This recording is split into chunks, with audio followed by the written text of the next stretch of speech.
Well, welcome everybody. And I'm Jay, and so I teach entrepreneurship for the National Science Foundation here.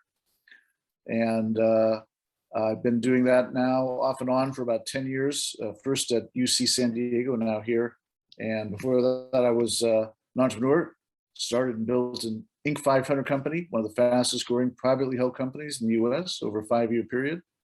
Before that, I was a college professor and I taught management and HR. So I have a soft spot for teams and people. That's what I like to focus on. But of course, that's one of only many things that are very important for doing a startup. So today, our topic is, I'm going to start sharing my screen, customer discovery. And so, really, what is customer discovery and why do we need it?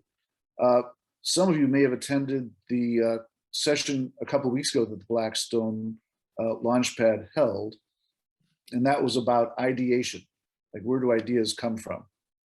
And so most of you either have an idea or are working on an idea, but that's sort of the first step, and it's a critical step. Is like Arash has an idea. And so, and many of the others of you working on ideas. So that's the first thing to have, but that's not sufficient. But once you have an idea, sometimes you immediately go into building the product or service.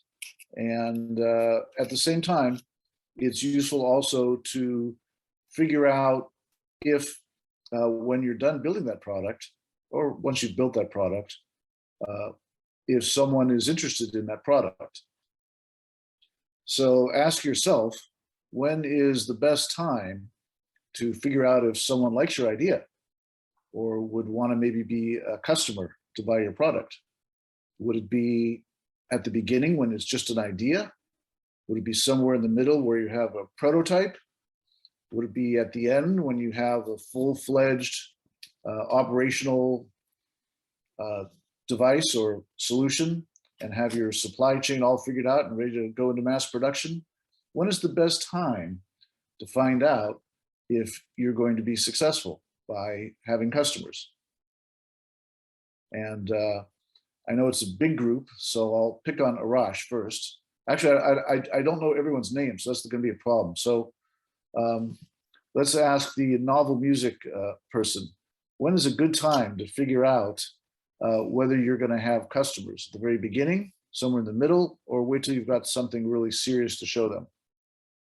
I would say somewhere in the middle, when we had a good idea of what company is doing and how they have been doing in market and everything, according to the hypothesis. And like for like 2 sessions we had with mentors. Okay, so you're saying middle of the process. So that's a good answer. And it's actually, I would say, the most common answer. And what we're going to suggest is that it's never too early. It's never too early to ask, because once you've already developed your product, you've sort of answered the most important question, which is, what do people need? What do people want? What are people going to buy? And you start building it. You're only halfway through or a fraction of the way through. And so we're going to go backwards a step. And it's a very unusual step backwards, which is to say, what are people's problems? What are people's desires, wants, needs? And you can do that right at the beginning before you've invested any time at all. Because the mistake, especially at a university, is often on the other side, which is you spent years doing research on a product or an idea. And then you say, well, maybe someone else is interested in this too. And so maybe they're not. And so you spend a lot of time on something that only you are interested in. And in a university, that's perfectly fine. We can call that an invention, and it might be a contribution to our knowledge, but it's not really going to end up resulting in a product or a business. And so university's goal is not to create products and businesses, so it's okay. You can get your publications, you can get your patents, and you can actually create something. So, but when we're talking about turning into a business, then the sooner the better in terms of customer discovery. And so taking your idea and turning it into business, the pathway, we're going to call it customer discovery. Figure out if your idea can become a business. And here's the elements of that. Hypothesizing why people would be interested, going out and talking to them to validate your hypothesis. They should be interested or will be interested because of the reasons you said they will be. You'll analyze their answers to the interviews that you've done, and you'll probably find that, yes, some things were interesting and maybe some other things were not anticipated. And you explore those further to figure out if there might be some better way of satisfying the need or solving the problem. And then you summarize that and report that and decide what you're going to do after you've had enough interviews. And the punchline is you probably need to do at least 100 interviews for every idea that you have. In the class that I teach, we only ask people to do 15 because it's an introduction and we're introducing many other concepts as well. But usually you need to do a lot more interviews than 15. And usually you're going to have to change and adapt based on the feedback you get. That's where the expression, the rubber meets the road. This is where the rubber meets the road, is when you start talking to people about your idea, and particular kinds of people, potential users, not your friends, your family, your lab mates. It's got to be strangers who aren't obviously on your side to begin with. So that's the overview of what we're going to be talking about today and why. So let's skip this one. This is the business model canvas that is the core of the I-Core, Innovation Core, the National Science Foundation teaches, and here at Technology Partnerships, we teach. And within this, there's 9 different panels. Pretty easy to see. The one in the center is called value proposition. That is another way of saying, what is your idea? What is your technology? What do you do? And what are the characteristics of your idea, your product, your service? On the far right, there is customer. And that is the person who you are aiming for. And then the 2 arrows, top and bottom, are how you get your idea to your customers. What kind of relationship are you going to have, and how are you going to deliver it to them? And by relationships, there's different ways of connecting your idea to the customer, most of which cost money. And you need to put that into your business model. But is this something that sells itself? You can just throw it up on the internet and people are going to buy it. Is this the sort of thing where you need a complicated, long time to sell to a business? You might need several months of a lead time and really have to get to know them super well. And then the delivery process. Can they just push a button on Amazon.com and have it? Or is this the sort of thing that's going to be custom built, and needs to be installed, and processes in the business need to be changed? So, and then there's 5 other portions of the business model canvas, none of which we're going to get into today because those are about customer development and business development. So we began last time with the idea. Now we're going to see, does anybody care about the idea? That's sort of where we're going with this progress. So the first thing is to figure out, are you solving someone's problem? Well, first thing was before today, do you have an idea? So you've got an idea, that's your creative part. Hopefully that idea is related to a problem. And a problem is something that causes people to act to fix that problem. So for example, if you have a headache, that's a problem. What are you going to do about that problem? So some people will close their eyes and meditate. Some people will take a couple of aspirin or Tylenol, but they are these people definitely have that problem. They've identified they have that problem. They've right now got a solution, which is whatever they currently do when they get those headaches. And then the next step is, is your solution going to be better than that? Do you have something better than the way that people are currently solving their problems, or do you think you do? So that's where we are in terms of coming up with your business thesis. What is the problem you're solving? Who has that problem? What is your solution? And is your solution better? And if you can answer those 4 things, you will know a lot more than you do right now about your idea. And so that's really one of the purposes of customer discovery. And then there's a couple of notes at the bottom of the slide. So in the program that we do for customer discovery at the university, we assume you have some technology, and most faculty members and grad students have deep technology, much deeper than the average startup business will ever have. And so we don't really focus on that too much. That's a separate silo, a separate issue. Hopefully it does work. But for someone who needs a problem solved, they don't need it solved because it has certain technological features. They need it because it has certain kinds of results. So we ask you to focus on what are the results of the technology, not of the components of it. Secondly, when conducting customer discovery, we ask that that you present it in a way that everyone can understand. And you need to know who your audience is. So if you're taking a class on business, you need to dumb down the science so that the business people can understand what it is you're doing.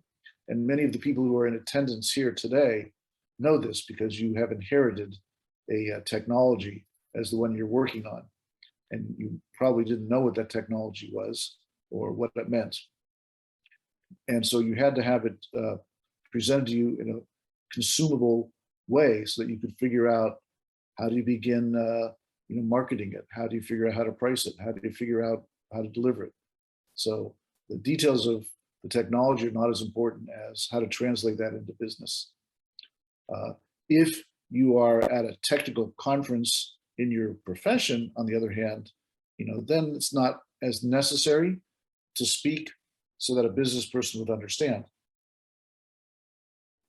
In fact, if you gave a talk, as you would tell your grandparents about your technology at a professional conference, they would think you're a dum-dum. So don't do that. And then thirdly, can you identify 100 people to interview who have the problem? And let's say you can't. Well, maybe you need to rethink what the problem is, or rethink whether you have customers. There's no businesses that have no customers. By definition, you're not a business if you don't have any customers. So if you can't even think of or reach customers when you're just trying to interview them to learn about what their thoughts are and attitudes are about the problem, imagine how much more difficult it'll be to reach them when you're trying to sell them something. So I believe, Francis, this is a good time to pause for working on a handout. And so in the first page is where we have these questions, right? And here is where we're going to go back and forth between the handout and the PowerPoint presentation.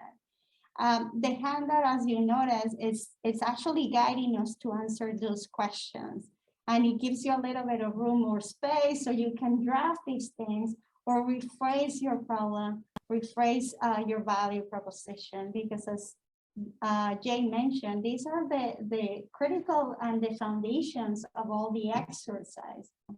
Well, yeah, so the teams that, the individuals who are attending that are part of the Innovar program, you could, write this right away, probably a couple of words, maybe a sentence or two. Say, what is your solution for the third thing? Like, what is the problem that you're addressing in general? And just write that down. That would be the first thing. And then the second thing is who is your customer? Who has that problem? And if it's not a problem you're solving, is there someone in the audience who has an idea that's just really cool and fun and unique, and it's really not solving anyone's problem or need, but it's giving someone the opportunity to do something that they couldn't do before? My company for past 4 years have been developing a platform for entity management and bot deployment. So at the moment, it's a pretty complex idea, which can expand across industries. But I'll just give a small example. Like we all know in future, we'll have machines communicating with each other. And to standardize these processes across industries, we are developing a platform across which we can implement governance model. And so across industries, these processes can be synchronized. So that sounds like a problem that you could be solving. Yeah, that's pretty straightforward. And then, you know, industries are not people. And so you'll need to drill down to figure out, you know, who has that problem, to identify your customer. And so it won't be a company, it won't be an industry, it'll be somebody in a particular position at a particular kind of company. And so that's what I would challenge you to figure out. And so you could say, well, that could be thousands and thousands of people, and that may be true. But then figure out which of those are most likely to be your early adopter, who's most likely to say, I'm going to need to have this the quickest, the soonest, like now. And so identify those as the problem, because what we're going to do is, you know, talk about next is you're going to go interview, and you're going to have questions for them to be answering in the interview. And so you really need to know who those people are. What are the sorts of questions that need to be asked? So I guess we don't really have time to do that today, but in customer discovery, that's what you'll need to be doing. And you can work with me, you can work with Francis, and pretty soon we're going to have a bunch of other people that have completed this program from the business school. You can speak to them, they're in this room. And I think any of us would be happy to speak with you to help you come up with these answers. So that's sort of what we're working at with slide. I see the customer discovery slide. You write down your idea, your customer, and your value proposition. And by value proposition, for those who aren't familiar with it, those are going to be the unique characteristics or benefits of your solution. It's what you do, but also what you do a little bit differently. So it's sort of like the fourth button there. Why is your solution better? That's your value proposition. So that's step one. So the second handout is to create a hypothesis. And this is what you're going to test. And in real life, you'll probably have more than one hypothesis, and you'll answer them before you reach 100 people. So you can keep developing more and more specialized and specific hypotheses. But to begin with, you know, you want to speculate that the solution that you have solves the customer's problem in such and such a way that they would be interested in it. And so let's say that you're having better communications going between certain people at certain industries. You know, is there some way of measuring that? You know, we can do something more accurately by what percent? We do something quicker by what percent? We can do something less expensive by what percent? And so if you say you're going to make this 99% faster, is that something that's of interest to your customer?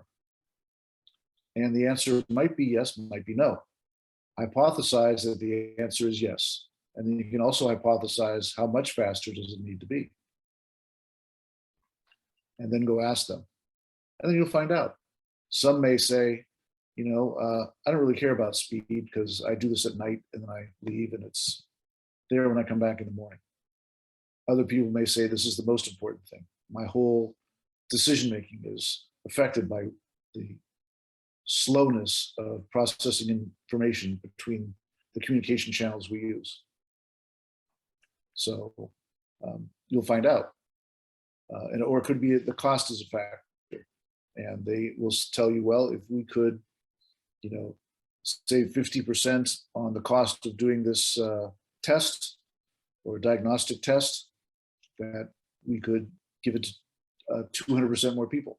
So that would be of great value to us. So it really depends on what it is you're doing.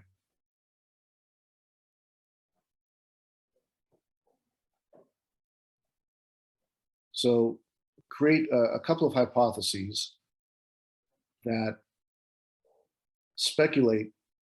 They're guesses. Basically, we're guessing, here's what people want, here's what people need, and here's why. And then you would then start to create interview questions based on that. So the next slide or the next piece of the handout is your interview questions. And again, you've already now identified who your customer is. You've hypothesized, what problems they have or what opportunities they may seek. And now you need to formulate questions that get to that point. And they can be direct or indirect. An indirect question would be something like, tell me about the problems you have in your normal work processes. Or tell me if there's any issue related to you getting your work done in a timely manner, if you suspect that there's some time delays. Tell me about budgetary restraints that you have in solving your problem, if you think the issue is one of not having enough, needing a less expensive solution. And so that's much different than the notes below, like tell them how your technology works and then saying you like it. So that would be a bad interview to say, here's what we have, you like it, you want to buy it? That would be the exact opposite of what we're talking about. So we're creating the business thesis, we're creating the hypotheses, and then we're coming up with some questions. And in your handout, there's a list of questions.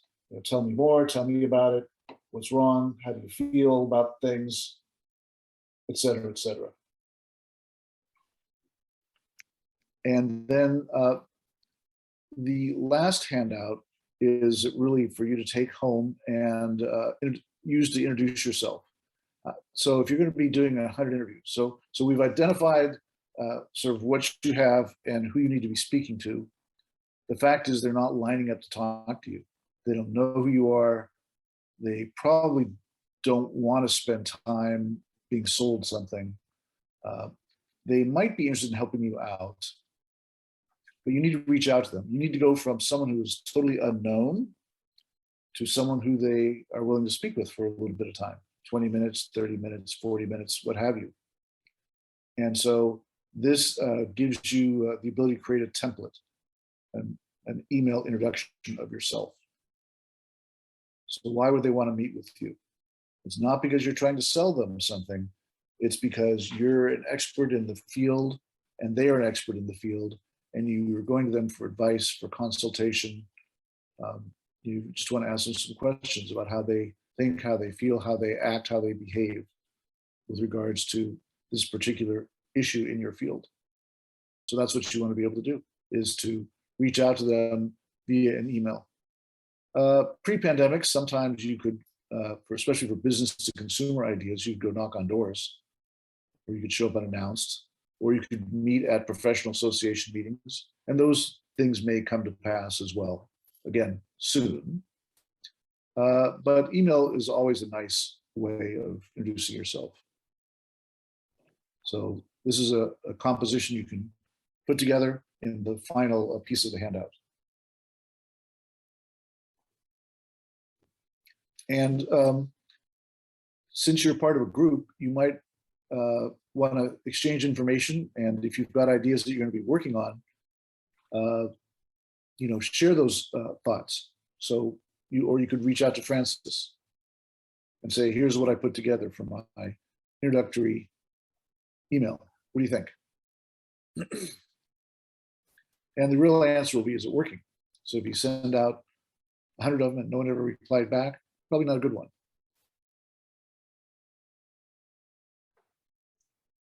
So, okay. Any questions on that? I think it's time to get back to the presentation. And that's, I think, the last part of the handout.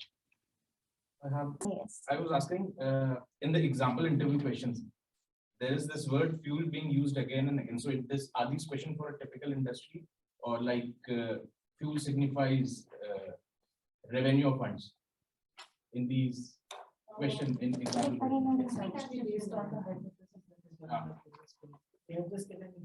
No, they're Okay, sample questions. My apologies. No, he's referring as the word that is used constantly in the handout, Jay. but we're just saying that those are sample Also, questions. yeah. So for got the example, point, yeah. those ones were just to give you an idea of, like, oh, those are the type of open questions that you can use. But here, obviously, you need to create your own questions for you, for your product or service. Right. And so Francis and I, as well as many of the other people in the room, are happy to review all those questions that you create and help fine tune them to make them open-ended questions and the kind that will encourage more lengthy responses from the interviewee. So you don't have to keep asking more and more questions. The ideal interview is like you ask an opening softball question and they start talking and you keep writing things down and they just talk, and you keep directing them, to get all your questions answered in such a way that you're not reading down a list like a reporter, but you're just going with the flow. And, Francis and I are happy to help you with that. I have one more question. So the question that I have is basically when we are conducting the interviews, so what exactly, or how exactly we decide, okay, this is the time when we should stop doing the interviews and actually working on the product. So, is it something we will be continue doing like for time to time basis, or is there any definite timeline? Let's say after conducting 100 individual interviews, after that we should be stop doing the interviews, or so when exactly we stop doing that? So the simple answer is when you stop learning and you've got everything validated, then you stop interviewing for those particular things. That's the short answer. So they generally say 100, but you might be able to do it in 50. You might need 150. So if you're not learning anything new from interviews, then definitely stop. And it might be you need to ask different questions. It might be you've gotten your questions answered because you had such great interviews. The more complex answer is, assuming you're going to start a business, when do you want to stop being in touch with customers? And the answer is probably never. You want to keep finding out what their experience is with your product, how you might make your product better for them, what other new needs are coming up in their industry. And so in some ways, this is a never-ending process of gathering information. You can also learn that new competitors have come on board by you'd rather find out by interviewing them about what's going on than find out because they've stopped ordering from you. So staying in touch with customers is pretty much a lifelong thing in the more comprehensive way. But in terms of getting to a go, no-go decision, like we have something here that looks like we could turn into a product that could be the foundation of a business in a nice sized market. That's just the first set. And the number 100 is totally arbitrary. You could, through stratified random sampling, probably cut the number less, but then it's easier just to keep getting referrals from people you're meeting, then going on to the next one. And eventually I would say after maybe 15 or 20 interviews, you are going to become an expert at the interview. You're going to know what they say before they say it, or at least know what the possible answers are. And then it becomes a lot more fun because now you're sort of like in control of the interview process. You become an expert, and it's a great feeling.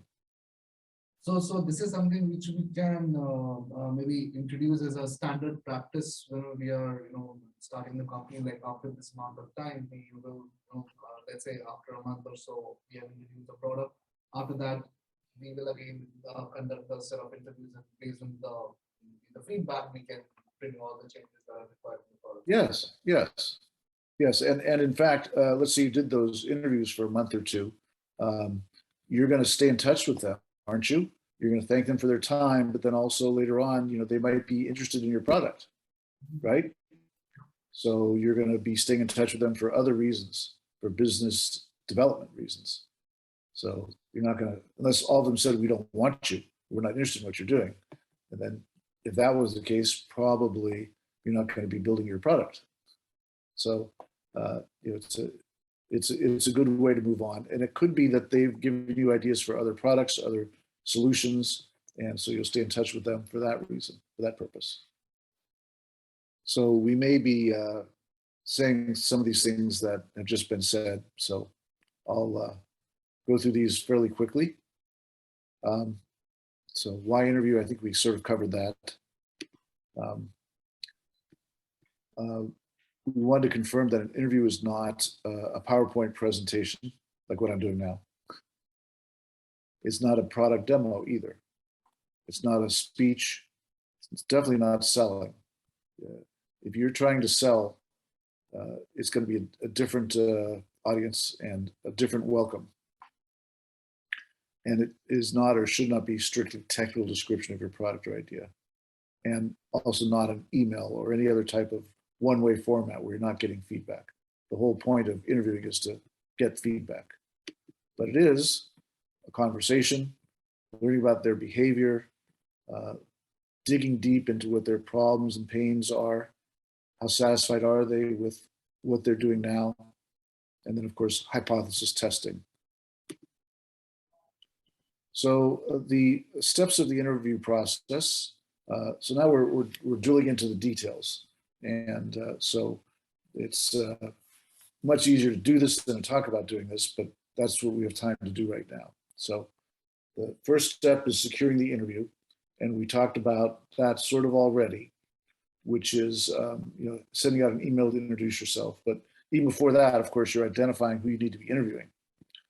Sending this to everybody in the world. You're sending to the people who you have identified as someone who has an issue that could use your solution.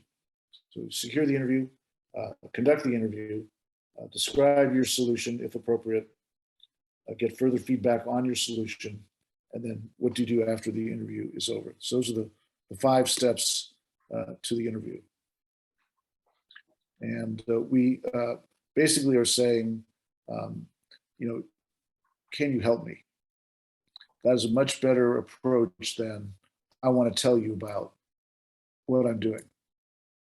So people like to be heard. They like to be asked for advice. And that's the style you would take. Almost everyone in this room, I think, is a student or a recent graduate and can use that line. And you ask for an appointment. So this is much better than just showing up at someone's desk or someone's office and saying, who can I talk to? So you want to work on an appointment basis. At the beginning of the interview, probably you want to have a couple of softening statements or getting to know the person a little bit before you just jump right into your core issues that you want to learn about. Let them know who you are, how you're affiliated, how you came to know them. And then as soon as you get in beyond the pleasantries, you want to discover and validate that you're meeting with the right person, because you may think you are, but I would validate that at the beginning as well. And so you start by asking pain questions, and you find out right away if they have your issue, if they're involved or interested in what you have to do or not. And so here's some particular questions you could ask them. What would you like to see? So for the heart of the interview, again, you will have prepared some questions, and you're going to hear a lot of answers. And so try to, as best you can, keep focused on the things you're trying to learn, which may not be every utterance that the person has. So I would still write down notes about everything they're saying, but they may not answer your question in the way that you can say, I've got some more data from my hypothesis. So you may need to bring things back, and we call that controlling the interview. So it is okay to go off topic if you're learning something new, something important. But if it goes off topic just because you're not controlling the interview and you're just hearing what they want to talk about, and it doesn't really have much to do with you or your interests, then do what you can to bring it back, to what you need to be talking about. And then a couple of questions at the bottom there, I think are good general questions. And oftentimes you'll hear something new. That's why they're good questions. Is there anything else important I should have asked? And what is the most important thing you want to convey to me? So give those a try, see how it works for you. And that's going to be where you spend most of your time, in what we call the heart of the interview.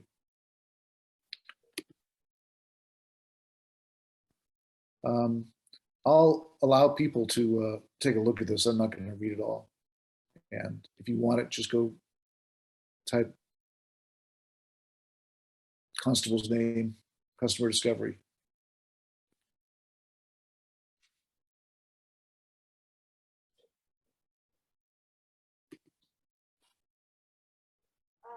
Excuse me.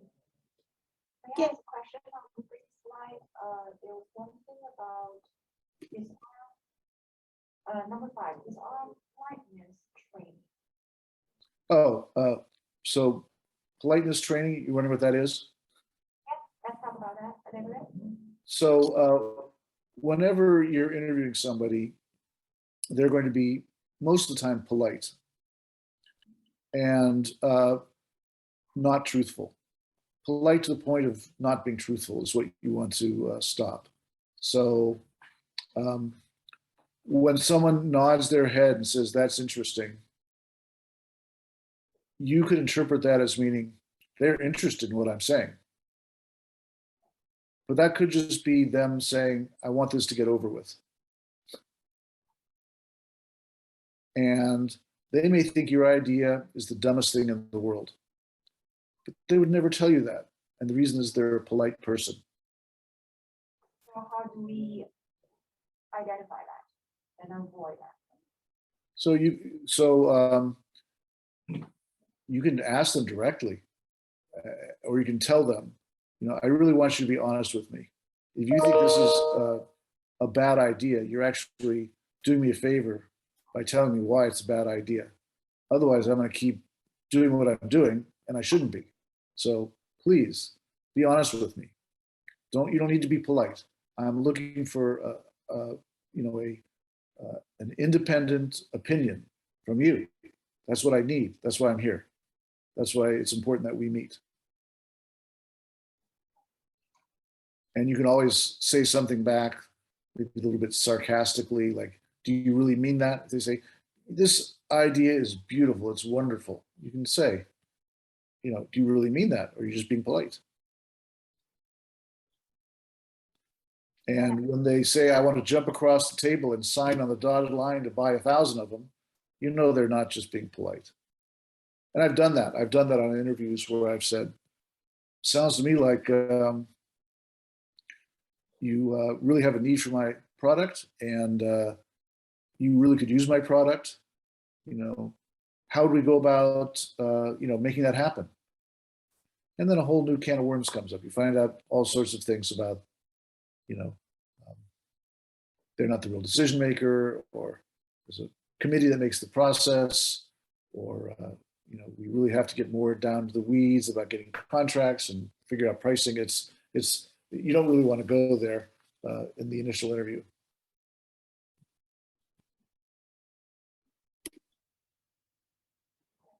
Thank you. So is it okay to talk about your idea? In a customer discovery interview, the point is not to learn anything about your idea, for them to learn about your idea. The point is for them to tell you what their problem is. And so that's why it goes in that order. And it's a very common problem doing customer discovery interviews for the interviewee, or the interviewer, meaning you, to jump to the conclusion that you should start selling your product or talking about your product. And interviewees will bait you. They'll try to get you to start talking about your product because they figure that's where you're going anyway. Let's enough about me, let's talk about you. Your job as the interviewer is to resist that temptation. Your task is to answer their questions about your product briefly, generally, non-specifically, non-technically, and again, briefly, as quickly as you can, and say, but I really want to learn more about you and your situation. That's why we're here. And regain control to talk about what you need to know. And then, as I say on the bottom here, it says on the bottom, you can always return for a follow-up interview. a lot of times there's a series of 4 or 5 interviews that are going to happen from customer discovery to getting a client. And it's okay to return each time separately. With Zoom, it's very easy to do. On the other hand, if you traveled from Riverside to San Francisco, maybe you want to cover as many of those as you can in a single visit. So you might have a more extended interview just because of the convenience of having, being in the presence of someone who could be a customer. So then you ask them, would this be the appropriate time? I'm all done, but would you like to learn about what we're doing? And then you flip the table and you start talking about what it is that you do.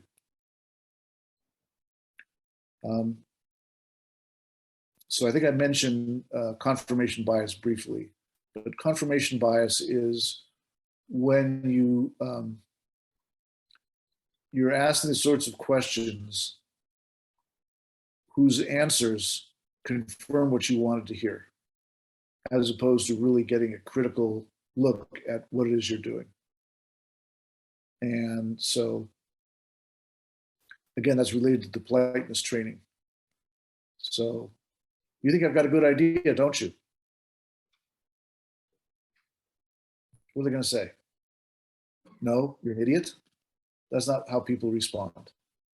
They might think that, but they're always going to say, I think this is interesting. This has possibilities. It has potential.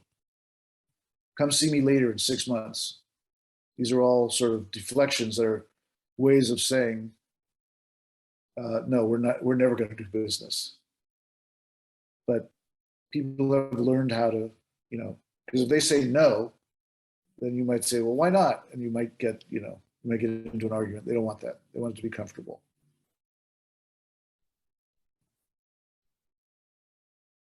And I don't know if anyone here has a developed product, but the last bullet, if you do have your product, if it is ready to sell, if you did get through all the questions, it's okay to ask, can we start moving forward into a business relationship? So, end of the interview, obviously, you always want to thank them for their time and how much you appreciate it. It's critical to ask for referrals if you're doing customer discovery interviews, because it's a lot easier for someone to give you someone's name and contact than it is for you to find them. And if you do a good job of doing your customer discovery interviews, you will no longer have to scour LinkedIn or the internet to find people to interview, because people are going to be introducing you to other people they know in their company and in other companies. So it's very important to ask for referrals, ask for permission to follow up, document things, and then analyze it. Analyze it with your team, with your mentor. What did we learn?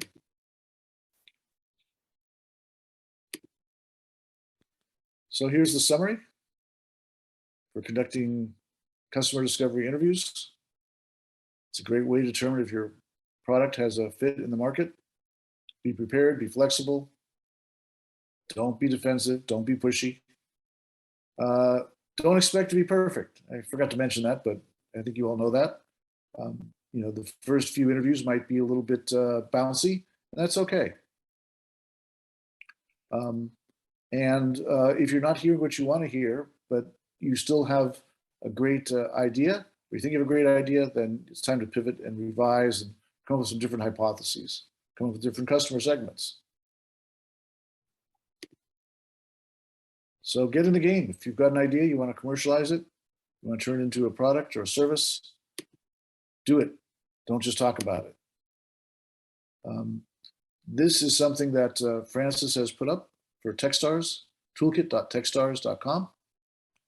And so I recommend that everyone go there to learn more about these valuable tools that Techstars has provided. I'm not sure what the relationship still is with Techstars at Blackstone, but it's still there. And then here's some recommended reading. Here's how you can book a mentoring session. And I think anyone who wants this can either take a picture of it or Francis can provide it to them. And if you're looking to connect with students, alumni, and faculty for startups,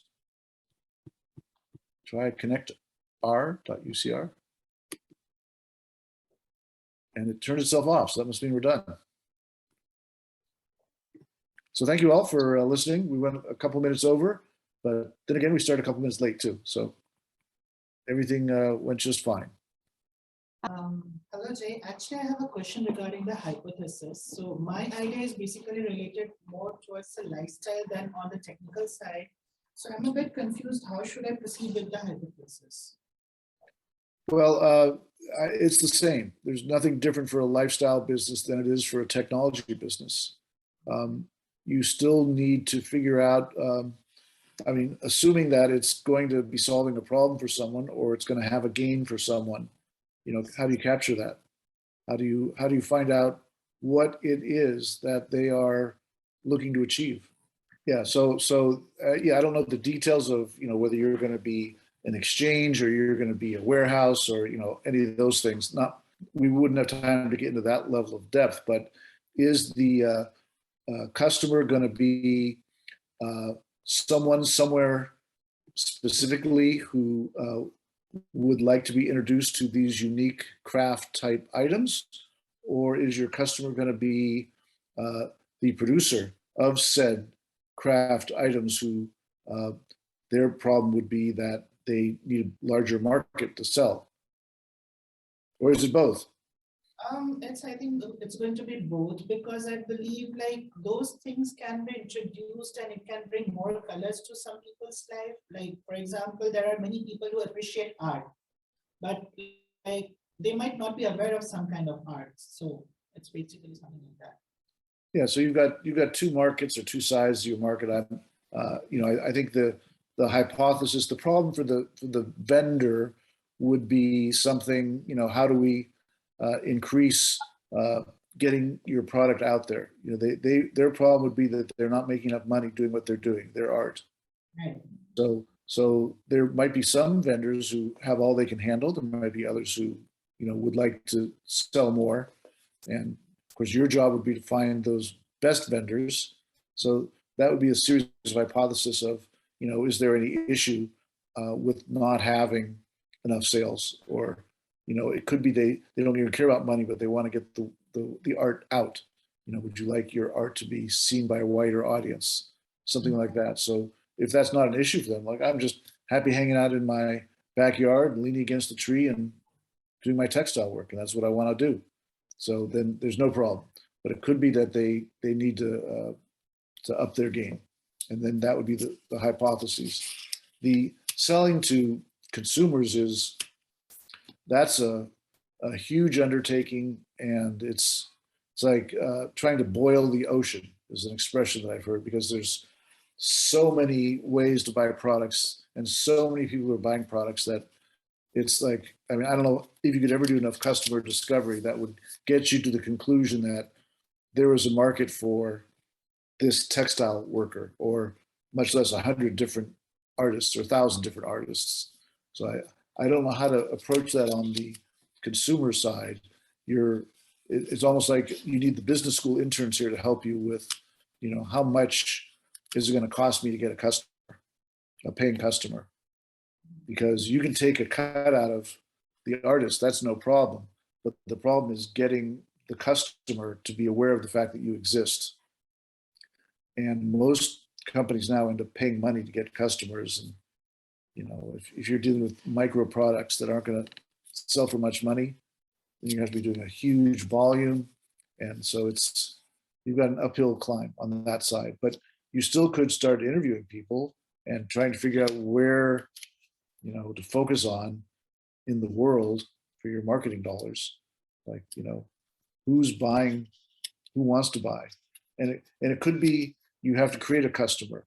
Maybe it's some nonprofit organizations that want to give out crafts to donors instead of just buying, you know, who wants to buy shawls, who wants to buy ponchos, you know. And so, you know, you've got the artisans in the Oaxaca state of Mexico who make beautiful handmade ponchos. Who's buying them here? Well, you know, I don't know. I guess there's the local people from Oaxaca who came to US, but maybe there's another market. Maybe people in Peru want to buy them because it gets cold up in the mountains. So, you know, how do you do that? It's, you know, it's a massive undertaking. If you're looking at 1,000 products in 1,000 locations, you've got to figure out, in fact, in general, it's better to be specific. You know, just, you're going to do one or two things right. If you're trying to be like a platform, I don't know. Who you'd have to figure out who's going to give you enough volume to make it worth your while. And maybe there's several thousand cooperatives that handle the sales and distribution of the products you're looking for in India or wherever. So you could help them. Any other questions or closing? Yeah, I wanted to say that for those of you who just asked questions, if they weren't, if you want to come up with your list, your answers to these handouts and review them with me, just let me know, or let Frances know, and she'll let me know. Appreciate it, and hope you're ready to go knock them out for these interviews.